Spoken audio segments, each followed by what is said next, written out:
Hello folks and welcome to the weekend warm-up with me, Will Buxton, and him, Lawrence Barretto. We are back at the Circuit de Barcelona, Catalonia, where we were last for pre-season testing. Well, we normally say that when we arrive here, but we don't normally expect the enormous period of time to have elapsed between those two occasions. No, it's been a long time since we're here freezing in winter coats, and here we are in very muggy conditions after a very hot day. Yeah, and usually this is the race where the teams bring their first major upgrade packages of the year. Of course, with COVID-19 shutting the factories down and truncating the season to what it's become, most of those upgrade packages have been utilised. Nobody's really got anything major on the cars this weekend, which is going to be quite a strange thing. And I'm also not sure how many we're going to see for the rest of the season as guys start to turn their attention to next weekend. So you're right, this weekend is going to be very different in that kind of way. Going to be very hot.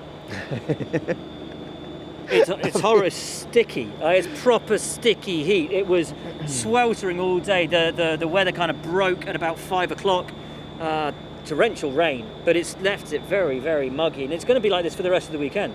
Yes, which I think is good for the racing. I think it's good for practice, for qualifying and the race. It can really mix things up. We don't know what the tyres are going to do. Well, he's going to hope that they react a little bit better than they did last weekend, checking himself out. Look, what a picture.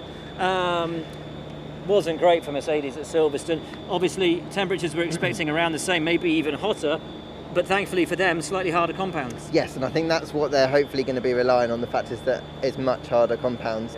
The car performs better on that rubber. The other thing that I think will help them is they've had some time to digest what went wrong in that first Silverstone, what went wrong in that second Silverstone, and those guys and Mercedes, they seem to come up with solutions left, right and centre, which is why when Valtteri Bottas was talking today, he was very confident that they're on top of things. Mercedes drivers also talking about something that hasn't even happened yet. A technical directive, as we understand it, will be issued before the next race at Spa, which will ban party modes.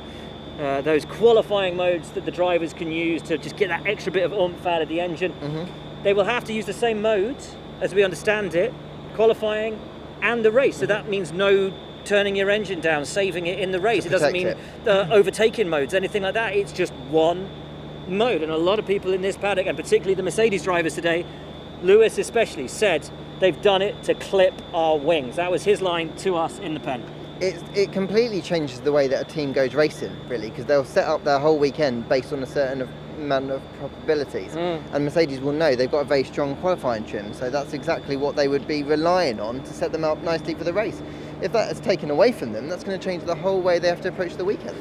One team that, of course, has struggled with their power units throughout the season so far has been Ferrari. Now, of course, as part of the deal that they did at the end of last year with their power unit, they became almost a consultant to the FIA to help them determine things that they could pick out, pinpoint, that would level the playing field. This, I think, potentially one of those things that's come from that collaboration. Yep, so they've been assisting the FIA on a number of projects. That includes funding another number of projects because the FIA doesn't have a bottomless pit of money. And perhaps one of the things that's come out of that research, of that funding, is the path that we're taking with the engine modes. Sebastian Vettel, he's right there, Steve, just going behind you. Oh, he's gone the other way now.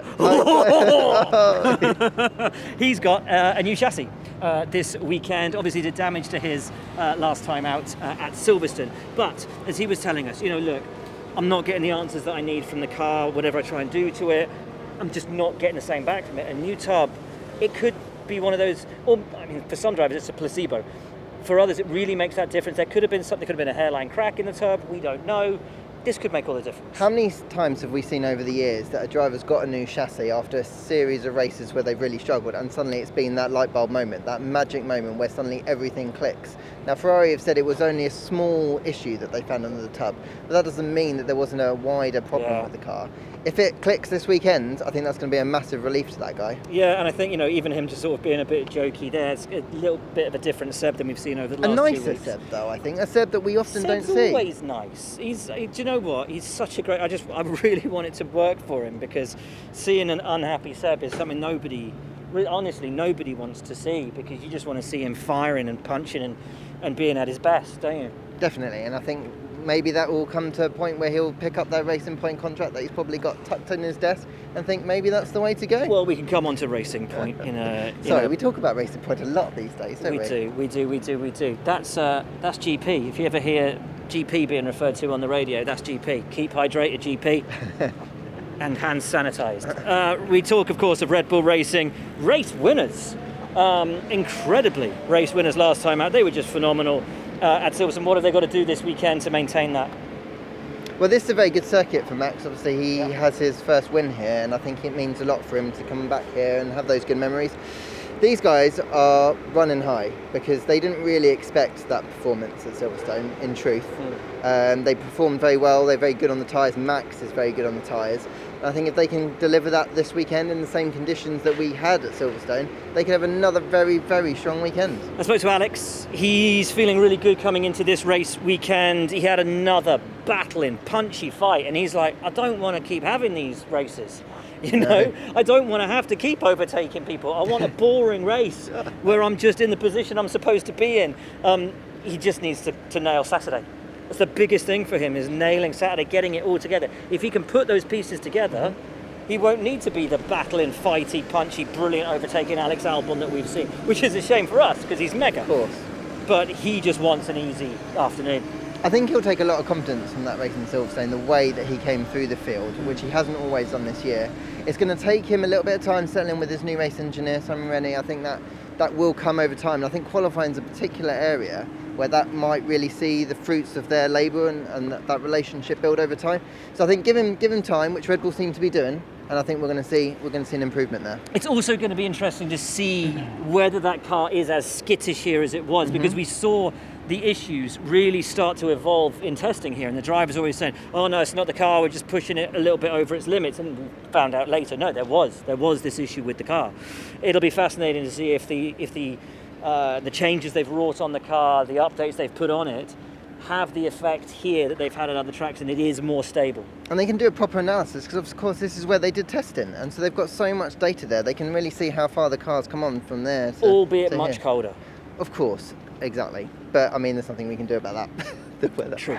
McLaren. Now, interesting stuff out of the McLaren drivers today. Lando saying he believed the early races, they exceeded expectations, they punched above their weight. Silverstone, a more realistic offering from them. I said to him, do you not think actually Silverstone, maybe you just underperformed and the early races were where you should be? He's like, no, we definitely overperformed in the early races, which, I mean, where does that put these guys then? I think it puts them on the fringes of the top 10, maybe just outside it. Really? So kind of replacing the AlphaTauri. Exactly. Maybe. I think these guys are, like you were just saying, very realistic about where they are at the moment, and at the moment they're just behind like a Renault sort of team, and I think that they're realistic about that. Carlos has had a really difficult start to the year. Hasn't he? You'll see an interview with him on the pre-race show, and he's frustrated because he thinks he's lost 25 plus points this year, and for a team in the midfield, that's a huge amount of points to lose. It's massive. I was talking to him earlier today as well, and there's a phrase his dad always used, which is you turn the page. Whether you win or you lose, you turn the page. And he says it's a lot easier to turn the page if you've lost points through no fault of your own. You can get frustrated and annoyed and really angry, but you're not angry with yourself, you're just angry with sort of fate and circumstance. But it helps you turn the page because you're like, well, look, I know I've got the pace, I know I'm doing the right thing. Fourth at Silverstone was there, it was there, wasn't it? But for that tyre issue, you know, and it's what a different picture it would be. I think that's why his head's not dropping at the moment. You see him walking around the paddock. I know it's his home race, but he's not overly worried about it because he knows fundamentally there's nothing wrong inside of what he's doing. Right, down here at Renault, Daniel Ricciardo, shocker at Silverstone, and he said that he was hopeful of the podium earlier on in the weekend. But that said, they know where they went wrong. Tyre strategy was totally wrong. They should have been left out longer on that first set of tyres. It all came to naught. Esteban, though, with a really great race, feeling really confident coming here. I think both those guys actually in very jovial form in the press conference today. They were enjoying each other's company, should we say, ripping it out of each other a little bit. They're riding high after Silverstone because that car, the potential of that car really came through. I think Daniel today was talking about how it's a Q3 car now. Like, unless they make a mistake, that is a Q3 car, and I think that shows how far these guys have come. I think at the moment Daniel seems to have a bit of an edge over Esteban. He's just more comfortable with their overall package. Esteban admitted he's still coming back a little bit. Yeah, and I think the majority of that is actually in qualifying, because he just can't hook it up from one stage of qualifying to the next. He can't go to that next step. And that's where he's lacking from 2018. That's where that year and a half out is holding him back, because you look at him in race trim, Esteban in race trim is looking wicked fast. Like really, I mean, back to Esteban that we know, but he said he thinks really it's quali that he's, certainly that's what he told me anyway, that he's really struggling at the moment to just piece it all together. Similar to Albon. Yeah. If those two guys can get their Saturday sorted out, Sunday becomes a much prettier proposition. And Esteban's a far more experienced driver, than Alex, and I think that shows how difficult it is to find that rhythm. We always talk about that actually in qualifying, the rhythm from Q1 to Q2 to Q3. You've got to What keep does that making the actually step. But it's so important. Yeah. If you don't have a good car in Q1, you can't build on it. And I think, perhaps that is something that he needs to just try and get on top of. While we're down here, he's back there on his mobile There he phone. is. Been a busy couple of weeks for Cyril Abiteboul, of course. And if you haven't already heard, he, Renault and Ferrari will be taking the Racing Point decision to appeal. It will go to the International Court of Appeal. McLaren and Williams deciding not to. Racing Point also deciding to continue with that appeal, but for a very different reason. They will do it because they want a more draconian penalty. Racing Point doing it because they believe they're Flip completely side. innocent. There you go. To AlphaTauri, and we've had a little chat about them potentially being now within. Do we think they're a top 10 team? Do we think they're top 5 in terms of outfits? So I think with Pierre Gasly at the wheel, those guys are a top 10 team. I think that guy Danny has was in been the mega. points last time. He was, but I just get the impression that Pierre's got everything set up nicely with this car. And look, Danny, yeah, you're right. I think he can get points, and he is performing. He's had bad results actually, so it hasn't gone the way that he'd wanted it to do. But I think I'm really impressed with Pierre this I year. was putting you on sort of in the moment, but I did it for a reason. Yes. And that's because I'm with you. I'm mega impressed with Gasly. I think he's been super all season long. Danny hasn't really had the rub of the luck No, he on a number hasn't. of occasions, the gearbox penalties, all that. But same with Pierre. He had his engine problems. And Pierre and I were sort of talking today about the yin and the yang. Like when Pierre's having a good weekend, Danny's having a shocker. When Danny's having a good weekend, Pierre's having a shocker. And so it happened, Danny got his fast lap taken away from him last weekend in qualifying, starts at the back, but then has a good race and finishes in the points. Pierre's looking super wicked No, he's fast all looking great, weekend, wasn't top he? 10. Then screwy strategy, all goes to hell, and he finishes out of the points. It's like, if they can just get everything nailed, I reckon both of them have got top 10 potential in them. I mean, particularly Pierre, but Danny's he's always there. And they were the team right at the start of the year. Do you remember back in Austria? So we were like, we genuinely don't know where they're at. Yeah, that's true. And I really think that they could be punching above McLaren, taking the fight to the Renaults, and I genuinely, man, I think they're going to be top 10 for the next couple of races at least. They're a very efficient racing team, a little efficient racing team. I think if they can get everything right and they can get on top of those little niggles that they've encountered over the course of this year, you're right. I think they've got the potential to fight in that midfield, but it's super competitive, isn't it? Super competitive. It really is. We are down here at Racing Point. Good to see Sergio Perez is back. They still haven't put up the bit of tarpaulin with his face on, but he is back. He's coming. You interviewed him in the pen. I interviewed him for just because Because he's an interesting character. It's on YouTube already. There We did a great interview. Good to see him back. Oh, it's great. Great to see him back, and seemingly looking so healthy and happy. But as he said, he's going to have to take his time just to bed himself back in. And with that in mind, you've got to hope he's back to full fitness, because this is a car, as we saw last week, second row potential. Definitely. He had a little bounce in his step. I think that excitement of, I'm going to get back in the car. Having seen the frustration of watching the pink cars do so well at Silverstone. Checo was driving to his peak before he had that positive test. So I think that he just wants to get back into the car as quickly as possible on a track with the weather that should really suit these guys. I appreciate that you're right, he's going to want to take some time to get back up to speed, but the quicker he can do that, the quicker that they can get a really strong result. A lot of questions from people saying, how is he allowed to travel to Spain? Public Health England were the ones that made the rules and said that he was allowed to travel, despite the fact that he tested positive again for COVID. Because he'd done his isolation period, he was allowed to travel. That's on Public Health England, apparently. But he was here when he took his test that went negative, and that's why he's at the track today, and that's why he's going to get in the car. I asked him about some of the press reports about him going out in Mexico and seeing his sponsors and all of that, and he vehemently denied the whole lot, despite the fact that there were, as I understand it, there was quite a lot of sort of stuff that was in the public domain, in the sort of social media sphere, but he absolutely categorically denied any of that kind of stuff, and about being places that he shouldn't have been outside of his bubble. in those opening races. He was really, really unhappy about it. I think it was a real opportunity for him to set the record straight, I think, because a lot of the time, obviously, he wasn't at the track. He couldn't really put his opinion or what he wanted to say out there. He was quite bold, I thought, robust in his defence, and I think hopefully we can draw a line in the sand and move forward from this, and hopefully Checo is back to full fitness and we can move on. Yes, indeed. And Nico Hülkenberg, again, what a brilliant job he did. And, you know, as we discussed this morning, if any teams are on the lookout for 2 drivers next year, and you were talking about sort of, you know, Checo and Seb and all of that kind of stuff, do we think Seb's going to do that deal at Aston Martin, or is Checo safe? Because he didn't seem that bothered about it earlier today. No, he seemed very relaxed about it, didn't he? I suppose perhaps he just wants to focus on this race weekend, but I do genuinely think that's still an option for Sebastian. I do think that's an option. I'd just love to see Hulk and Sergio back together again. Right over here, maybe? It'd be great. I mean, look, what a lineup that would be. Taking nothing away from Giovinazzi and Kimi, who, you know, we adore, phenomenal racing drivers, but for anybody even at Haas, like, what a lineup that would be. We saw how brilliant they were at Force India, and they've only got better since then. Imagine what they'd be like now. Let's talk about these guys. I spoke to both of them. When are your upgrades coming? We don't know.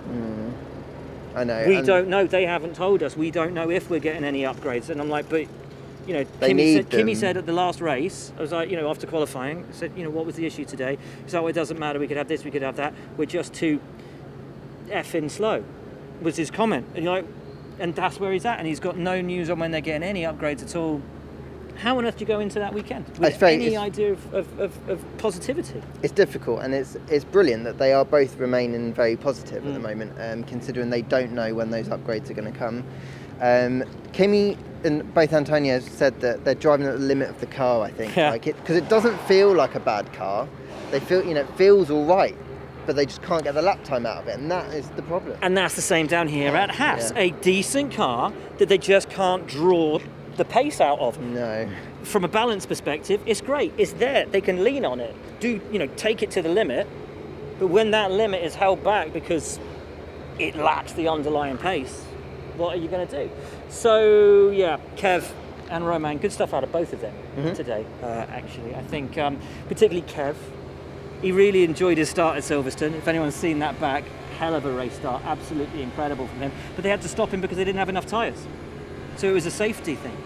Devastating, and for him as well, he was driving a car with so many old parts after his crash the weekend beforehand that it just didn't feel like the car that he'd got used to. It's really tough on him because I think that he feels like these guys are making a little bit of progress, not masses, but a little bit of progress, and for them to take that massive step back must have hurt.